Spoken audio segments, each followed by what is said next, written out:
예, 오늘은 주택 임대소득에 대해서 알아볼 건데, 이 주택 임대소득을 소득세로 신고하지 않는 분들이 상당히 많거든요. 그와 관련된 국세청 보도자료가 있어서 그 부분에 대해서 살펴볼 건데, 도대체 세무서가 어떻게 그렇게 임대소득을 파악하는지에 대해서 주로 살펴보도록 하겠습니다. 우선 이 보도자료예요. 2018년 9월 16일자 주택 임대소득 탈루 혐의자에 대한 세무 검증을 실시한대요. 근데 그 자료를 주택 임대차 정보 시스템 자료를 활용해서 그 대상자를 선정했다는 거죠. 구체적으로 한번 보면 왜 지금 이렇게 추진하네요. 추진 배경. 내년에 소득세를 전면 과세할 거니까 알아서 더 내라는 거죠. 그렇게 과세 인프라를 이렇게 홍보해 놓으면 알아서 주택 임대 소득에 대해서 잘 신고할 수 있겠죠. 그럼 국세청에서 이 주택 임대소득 탈루 혐의자에 대한 정보를 어떻게 얻을까요? 주택 소유 사항은 이미 파악할 수 있잖아요. 그런데 그 주택에 누군가가 임대차를 들어가 있다면 확정 일자를 받았을 거고, 아니면 근로자라면 월세 세액 공제를 받았을 거예요. 이 부분은 많이 알고 계세요. 이게 종전의 국세청 검증 자료로 활용했던 부분들이에요. 근데 더욱 정밀하게 검증 대상자를 선정할 수 있게 됐대요. 도대체 어떻게 선정하는지에 대해서 구체적으로 한번 보면 이 부분이 국세청에서 파악 가능한 정보들이라는 거예요. 어떤 정보들일까요? 일단 기본적으로 월세 세액 공제 자료. 만약에 근로자가 임차인으로 있다면 그 사람이 월세 세액 공제를 받으면서 내가 누가 임대인이고 그 건물이 어디고 도대체 월세가 얼마인지 정보를 다 국세청이 파악할 수 있잖아요. 사실 이렇게 아는데도 과세하지 않고 있는 자료가 충분하고 지금 이미. 그런데 추가적인 자료가 있다는 거죠. 주민등록 자료. 비록 확정일자는 기존에 파악했던 거잖아요. 확정일자 자료가 없다고 하더라도 주민등록 자료가 있을 수 있잖아요. 확정일자는 받지 않았지만 주민등록은 옮겨져 있을 수 있거든요. 이 자료 또한 국세청에서 파악 가능하다는 거죠. 그리고 이번에 임대사업자 등록 여부에 대해서 고민할 때 많은 분들이 고민했던 게, 임대사업자가 등록하면 무조건 소득세를 내야 되는구나. 네, 그거의 하나의 지표가 될 수 있다는 거죠, 사실. 그리고 물론 당연히 재산세를 누가 내는지에 따라서 어떤 임대인이 어떤 건물을 소유하는지 이미 다 파악하고 있다는 거예요. 그리고 이 정보 혹시 아셨나요? 공실 여부를 판단할 때 건축 에너지 정보까지 파악한대요. 만약에 그 건물이 공실이라면 에너지를 사용하지 않겠죠. 이런 것까지 파악한다는 거예요. 그러면 이때 주로 검증 대상자를 어떻게 선정했냐면요.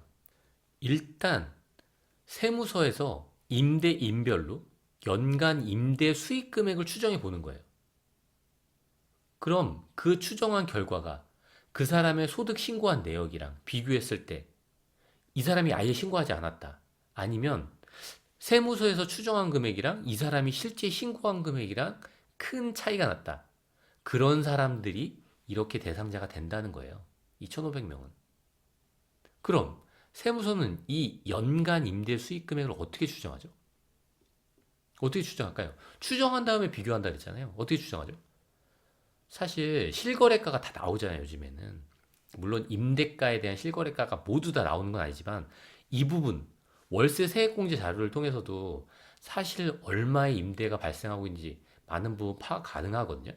그러니까 나랑 비슷한 건물이나 내 옆에 있는 건물이 얼마에 임대하고 있는지도 다 국세청에 파악하고 있다는 거죠. 어느 지역에 어떤 건물이 얼마에 임대되고 있다. 추정 가능하지 않을까요? 그래서 이번 검증 대상이 된 분들은 다 보면 특징이 아까도 말씀드렸다시피 2주택 이상자예요. 그러니까 결국 다주택자이거나 고가주택, 고가단지, 그리고 다주택자예요. 그런 사람들 위주로 일단 검증 대상에 포함시킨 거예요. 앞으로는 어떤 자료까지 가능하냐면 지금 전세권까지 가능한 거예요. 내가 만약에 전세권이 있잖아요. 그럼 굳이 주민등록을 옮겨놓지 않아도 이 물권, 전세권이라는 물권이 나를 보호해 주거든요. 그럼 그분들은 전세권이 설정되어 있는 분들은 주소를 빼기가 쉬워요, 사실. 그러면 세무서 입장에서는 주소로 이 사람이 임차인이 있다 없다 여부를 판단했었는데 파악하기 힘들 수도 있잖아요. 근데 전세권 자료까지 동원해서 그 자료를 판단한다는 거죠. 임차권이 등기돼 있으면 그 등기 자료까지 판단해서 아, 이 사람이 가지고 있는 건축물에 누군가 임차인이 있구나, 전세권이 설정돼 있구나를 통해서 실제로 임대소득이 발생하고 있겠구나를 추정해 본다는 거예요. 그런 자료까지 판단한다는 거예요. 실제로 어떤 사례들이 있는지, 어떻게 적발하는지에 대해서 간단하게 살펴보면 우선 아파트가 주택이 많이 있는 거죠. 이 사람이 미등록한 임대사업자라고 했는데 완전히 미등록한 건 아니에요. 일부 자기가 가지고 있고 일부는 타인 명의로 가지고 있는 거죠. 그러면 일부 가지고 있는 것도 국세청에서 비교할 수 있고 당연히 타인 명의로 가지고 있는 것도 이렇게 계좌이체가 나와 있으면 당연히 세무조사 과정에서 당연히 파악되겠죠. 그러면 이거에 대해서 명의신탁 문제도 발생할 거고 이거에 대한 소득세 신고 누락 부분도 있을 거고 이렇게 해서 적발이 되게 되는 거죠. 또 다른 사례를 보면 누군가가 고급 아파트를 취득했어요. 근데 공실로서 둘 수도 있잖아요. 이 사람이 근로자가 아니에요. 그래서 자기는 월세세액 공제가 필요가 없대요. 뭐 그럴 수도 있잖아요. 그렇다면 임대료를 다른 사람 명의로 받은 다음에 이렇게 해서 본인은 이게 공실인 것처럼 표시하는 거죠. 그런 다음에 이 친인척 계좌에서 자기한테로 계좌에 오면 이걸 파악하지 못할까요? 이건 당연히 파악하겠죠. 이거 현금 거래하는 것도 한계가 있는 거거든요. 그럼 이 사람은 그것 때문에 이 계좌에 대한 문제가 생겼기 때문에 이 계좌에서 발생하는 다른 불명확한 입출금 내역도 걸린 거예요. 이 법인의 대표자로서 해외 거래처한테 개인적으로 자금을 받는 경우가 사실 실제로 있거든요. 근데 이게 잘 발각되진 않는데 이 사람은 임대료를 누락하면서 이 계좌가 이 사람 전체 계좌에 대해서 조사를 받으면서 이것까지 드러나게 되고 그러다 보니까 이 실제로 소유하고 있는 무역업체의 경비까지 신고 누락된 게 밝혀진 거죠. 이렇게 되면 안 되겠죠. 이런 경우도 있는데 우리가 월세 세액공제 받는다는 건 사실 대부분 분들이 알고 계시거든요. 그럼 나의 임차인이 세액공제가 필요 없는 학생이라든지 아니면 이분은 외국인이죠. 외국인 같은 경우는 월세 세액공제 해가지고 연말정산을 받을 여지가 별로 없는 사람들이거든요. 그럼 그런 사람들이 주로 임차인이라면 이 사람들은 더 유인이 강한 거예요. 아, 내 임대소득은 정부에서 파악하지 못하니까 신고하지 않겠다. 전액 신고를 누락한 거죠. 근데 어떨까요? 이 사람이 보유하고 있는 건 안다니까요. 고급 빌라를 보유하고 있어요. 그럼 이 사람은 돈을 쓸까요, 안 쓸까요? 임대 수입이 들어오면 당연히 쓰겠죠. 그거를 통해서도 파악하지만 아까 뭐라 그랬죠?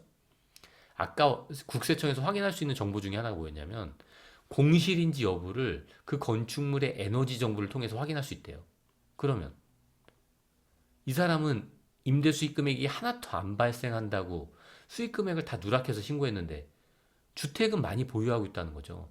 그럼 그 주택을 검사해 보니까 에너지는 많이 소비하고 있다면 누군가가 살겠죠. 그러면 그게 외국인이 꼭 여기에 주소를 이전하지 않았어도 파악할 수 있지 않을까요? 그렇게도 파악한다는 거예요.